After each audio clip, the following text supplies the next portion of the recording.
Bismillahirrahmanirrahim. Assalamualaikum warahmatullahi wabarakatuh. Selamat pagi semuanya. Bagaimana kabar kalian?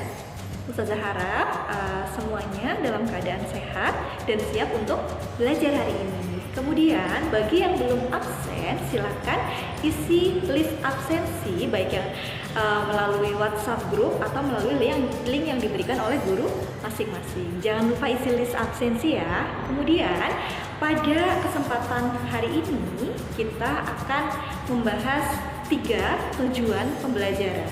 Jadi kalau pada pertemuan sebelumnya kita sudah membahas tentang keunggulan dan keterbatasan antar ruang, pada kesempatan hari ini kita itu akan membahas mengenai pelaku-pelaku ekonomi. Seperti kalian tahu bahwa setiap hari keluarga kalian itu menjalankan perannya masing-masing gitu.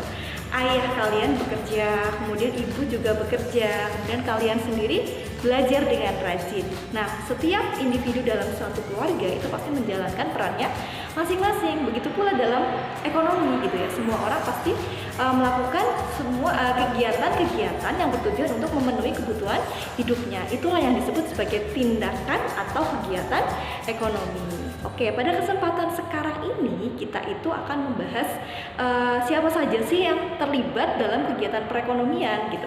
Siapa saja yang terlibat dalam kegiatan ekonomi. Ya, kita akan membahas tentang pelaku-pelaku ekonominya. Siapa akan lebih lanjutnya kita bahas pada materi. Semua kegiatan yang dilakukan untuk memenuhi kebutuhan hidup manusia itu disebut dengan kegiatan ekonomi, atau ada yang mengatakan juga tindakan ekonomi. Sedangkan pelakunya atau yang melakukannya itu disebut dengan pelaku ekonomi, atau dengan kata lain kita bisa mengartikan pelaku ekonomi itu adalah semua individu, semua kelompok, dan semua badan usaha yang melakukan tindakan-tindakan ekonomi baik barang maupun jasa. Tindakan-tindakan ekonomi yang dimaksud itu ada, yang pertama adalah kegiatan produksi, yang kedua adalah kegiatan distribusi, dan yang ketiga adalah kegiatan konsumsi. Oke, 3 kegiatan ekonomi. Kemudian siapa saja pelaku ekonomi? Pada pembahasan ini kita akan melihat ada 4 pelaku ekonomi yang utama. Yang pertama itu adalah RTK atau rumah tangga konsumen, dia adalah keluarga contohnya. Kemudian yang kedua adalah RTP, rumah tangga produsen, contohnya adalah perusahaan-perusahaan baik BUMN maupun BUMD. Kemudian yang ketiga adalah RTN atau rumah tangga negara, atau ada yang mengatakan juga pemerintah, atau ada yang mengatakan juga government. Kemudian yang keempat itu adalah masyarakat, dalam arti masyarakat luar negeri. Ingat-ingat, ada rumah tangga konsumen, rumah tangga perusahaan, dan rumah tangga negara, serta masyarakat luar negeri. Diingat-ingat 4 pelaku ekonomi. Materi selanjutnya kita akan bahas tentang peran dari masing-masing pelaku ekonomi. Dari masing-masingnya kita akan bahas lebih lanjut. Yang pertama kita akan bahas adalah peran dari rumah tangga konsumen. Siapa saja sih rumah tangga konsumen yang dimaksud? Rumah tangga konsumen itu contohnya adalah keluarga, rumah tangga keluarga kayak gitu ya. Kemudian apa saja tugasnya rumah tangga konsumen dalam kegiatan ekonomi? Rumah tangga konsumen bisa berperan sebagai produsen dan bisa juga berperan sebagai konsumen. Sampai sini paham ya? Kemudian yang kedua adalah peran rumah tangga perusahaan atau RTP. Ada 3 peran yang dijalankan oleh RTP, yaitu RTP sebagai produsen itu sendiri, kemudian yang kedua RTP sebagai distributor, kemudian yang ketiga RTP sebagai konsumen. Sampai sini paham ya? Kemudian kita lanjut pada materi selanjutnya, yaitu peran rumah tangga negara, atau ada yang menyebutnya juga sebagai pemerintah, atau yang menyebutnya juga government, yaitu sebagai peran utamanya adalah mengatur kegiatan perekonomian dalam suatu negara. Nah, negara itu bisa bertindak sebagai 3 pelaku ekonomi juga, rumah tangga negara, yaitu bisa sebagai RTN, rumah tangga negara itu sebagai konsumen, rumah tangga negara sebagai distributor, dan rumah tangga negara sebagai produsen. Oke. Kemudian pelaku ekonomi yang keempat adalah masyarakat luar negeri. Kita bahas 2 saja, yaitu masyarakat luar negeri sebagai produsen dan masyarakat luar negeri sebagai konsumen. Baik, yang bagaimana? Apakah sudah paham? untuk peran dari masing-masing pelaku ekonomi.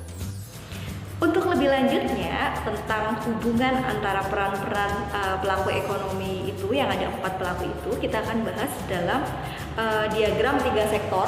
3 sektor di sini itu ada rumah tangga konsumen, ada rumah tangga perusahaan, ada pemerintah atau government, dan ada masyarakat luar negeri. Untuk lebih jelasnya bisa kalian pahami terlebih dahulu diagram 3 sektor, kemudian akan dibahas lebih lanjut dalam KBM selanjutnya, gitu ya.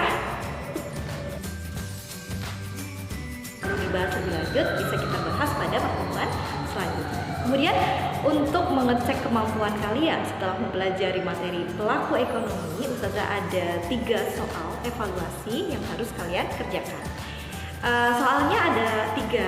Ini adalah yang pertama. Silakan bisa kalian pahami, kalian baca, kemudian kalian tulis jawabannya pada buku tulis kalian masing-masing. Untuk pembahasannya akan kita bahas pada pertemuan selanjutnya. Kemudian soal yang kedua adalah ini, silakan kalian bisa baca, kalian pahami dan jawab dengan tepat gitu ya. Kemudian soal yang ketiga adalah silakan bisa kalian pahami terlebih dahulu, kalian baca dengan baik-baik dan ingat-ingat lagi materi yang sudah disampaikan. Kemudian jawabannya jangan lupa ditulis dalam buku tulis masing-masing sebagai pekerjaan rumah, gitu ya. Kemudian apabila tidak ada pertanyaan dan sudah selesai untuk soal evaluasinya, Ustazah kira Ustazah cukupkan dulu gitu ya. Tadi kita sudah membahas tentang yang pertama pengertian pelaku ekonomi, kemudian yang kedua adalah jenis-jenis atau macam-macam dari pelaku ekonomi, ada 4. Kemudian yang ketiga kita tadi sudah membahas tadi peran dari masing-masing pelaku ekonomi ya. Kemudian untuk hubungannya bisa kalian pelajari pada diagram 3 sektor. Ustazah mohon maaf apabila ada salah-salah kata, ada kurang-kurangnya. Kemudian sampai ketemu lagi pada pertemuan selanjutnya, yaitu tentang pembahasan lebih lanjut tentang pelaku ekonomi. Kemudian silakan jangan lupa di rumah tetap belajar, tetap jaga kesehatan, patuhi protokol kesehatan. Apabila mau keluar rumah harus wajib pakai masker, sering cuci tangan pakai sabun di rumah. Tetap jaga kesehatan, tetap semangat. Cukup dari Ustazah, billahi taufiq wal hidayah. Wassalamualaikum warahmatullahi wabarakatuh.